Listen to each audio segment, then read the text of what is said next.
All right, this is more for myself than anyone else.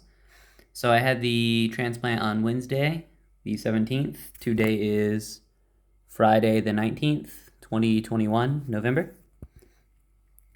And the first day, which was yesterday, I had the bandage on.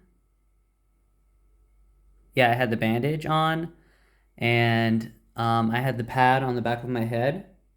And that was actually day 0. Day 1, which was yesterday, I went to the clinic for a cleaning. They removed the pad, they removed the bandage, and put on another pad on the back of my head. And right now, I don't have anything on the back of my head. Let's take a look.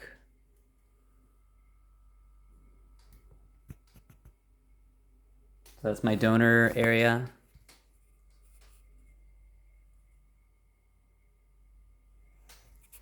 She said I still have 2,000 left if I ever need another transplant. I'm hoping this is actually gonna be it. The first one was to just make me not a ugly bald guy. The second one was to just give me a normal hairline. Let's see how this looks.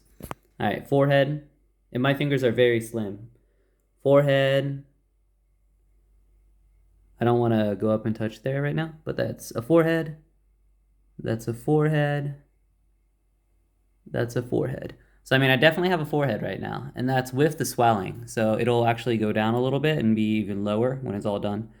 It's hard to see on camera, but like you can kind of see like an inverted U shape. I'm really swollen, right? Well, not very swollen, but I'm swollen.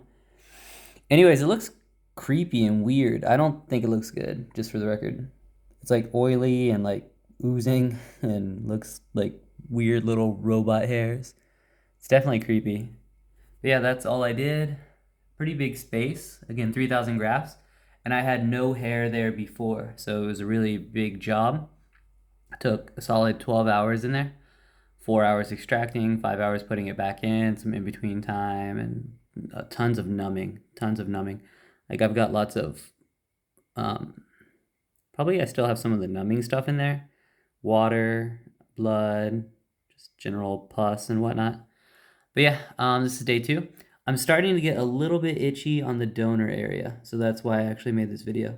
Because I remember on day 4 last time, I got super itchy. I've still got a ton of pain pills, but I really don't think I'm going to take them. I've only taken one, and that was on day 1. Well, day 0, actually. But yeah, this is just interesting. I know a lot of people want to get hair transplants, and most people aren't very open about it. So whenever I get one, I put it all over Facebook, I put it all over YouTube, because who cares? I had a problem, bad hair. That's like an actual physical body problem. I mean, if I had like arthritis, I would take medicine to fix my arthritis. I have hair falling out, so I did something to fix that. So I mean, I don't think it's like that vain or anything, I just want to have a typical healthy appearance. Anyways, so yeah, I went there today for another cleaning, and they took off the pad, the bandage, and they don't want to see me for a month. So they just said I'm doing really good. I'm gonna try to not touch the back. Anyways, they just said I'm doing really good, and they'll see me in a month. I'm taking 4 antibiotics every day. I'm spacing it out all day. Um, and some zinc, and of course my Propecia. Next week, they want me to start spritzing it with like a water oil mix.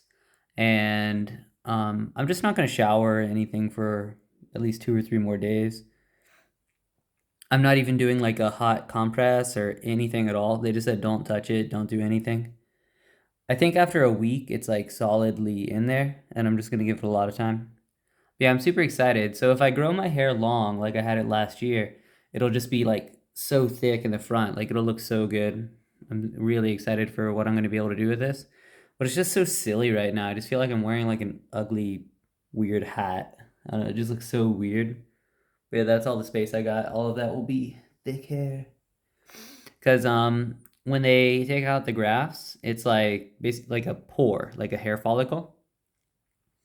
And some of them are single, some are doubles, and some are triples.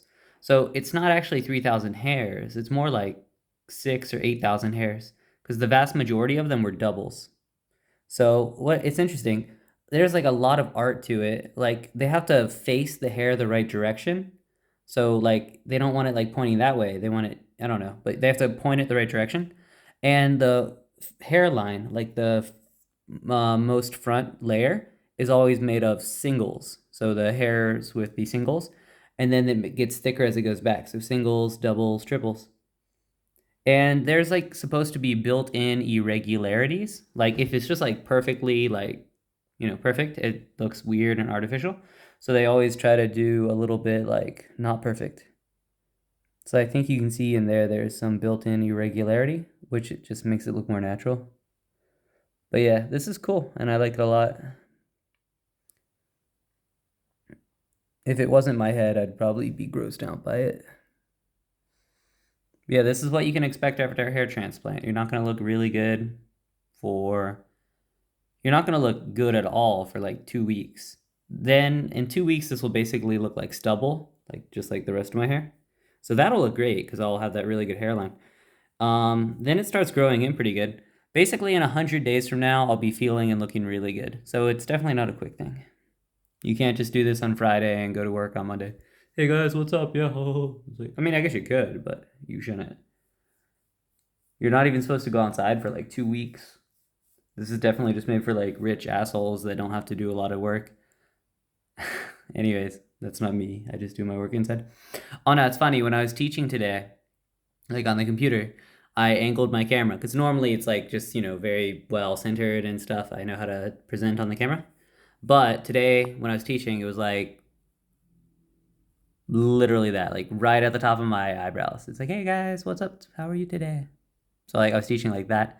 Because even if I move up a little bit, you see those giant red things, and maybe it'll freak out the students. Probably not. They would just find it interesting.